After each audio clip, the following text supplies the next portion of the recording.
আসসালামু আলাইকুম। আপনার কি ইকামার মেয়াদ রয়েছে? আপনার ইকামার মেয়াদ থাকা অবস্থায় আপনার কফিল বা আপনার কোম্পানি আপনাকে ছুটি দিচ্ছে না। তারপরেও যদি আপনি দেশে যেতে চান তাহলে অবশ্যই ভিডিওটি আপনার জন্য। ভিডিওটি অবশ্যই শেষ পর্যন্ত দেখবেন। আসগর আলী ভাই নামে একজন কমেন্ট করেছেন, ভাই আকামার মেয়াদ আছে, কফিল খুব সমস্যা করতেছে, এক্সিট মারতে বলি মারবে না, তাহলে কিভাবে দেশে যাব একটু জানাবেন ভাই। ভাইজান অসংখ্য ধন্যবাদ, অনেক গুরুত্বপূর্ণ একটা কমেন্ট করেছেন। বিষয়টি হচ্ছে আপনার একামার যদি মেয়াদ থাকে, আপনার মেয়াদ আছে মানে হচ্ছে আপনি এই দেশে এখনো বৈধ অবস্থায় রয়েছেন। আপনি বৈধ অবস্থায় থাকাকালীন আপনি যার আন্ডারে রয়েছেন, যদি কোম্পানির আন্ডারে থাকেন বা কফিলের আন্ডারে, যার আন্ডারেই থাকেন না কেন, সে ছাড়া আপনাকে কোনোভাবে কেউ ছুটি বা এক্সিট লাগাইতে পারবে না।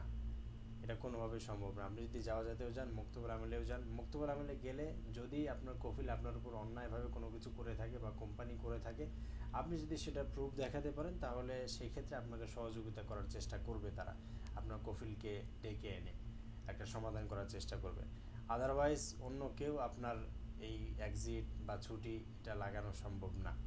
এই জন্য যাদের ইকামার মেয়াদ রয়েছে, ইকামার মেয়াদ থাকা অবস্থায় আসলে আপনি যদি দেশে যেতে চান, আপনি কফিলের সাথে সমঝোতা করে সে কি বলতে চায়, সে কি চায়, সেই অনুযায়ী কাজ করে আপনারা দেশে যেতে পারেন, তার সাথে কথা বলে ছুটি লাগিয়ে বা এক্সিট লাগিয়ে।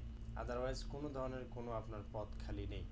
তারপরেও যদি এমন সিস্টেম হয় যে না আপনার কফিল আপনাকে দিবেই না, তাহলে আমার সাথে যোগাযোগ করতে পারেন, ইনশাল্লাহ আমি অন্য একটা ওয়ে রয়েছে, সেই সিস্টেমে আপনাদেরকে পাঠিয়ে দেওয়া যাবে। তো যাদের ইকামার মেয়াদ রয়েছে, যদি দেশে যেতে চান তাহলে আমাদের সাথে যোগাযোগ করবেন, ইনশাল্লাহ আমরা সর্বাত্মক সহযোগিতা করার চেষ্টা করব। আজিসাম ট্রাভেলস অ্যান্ড ট্যুরিজম সদা সর্বদাই প্রবাসীদের সেবায় নিয়োজিত। ভালো থাকবেন, আল্লাহ হাফেজ।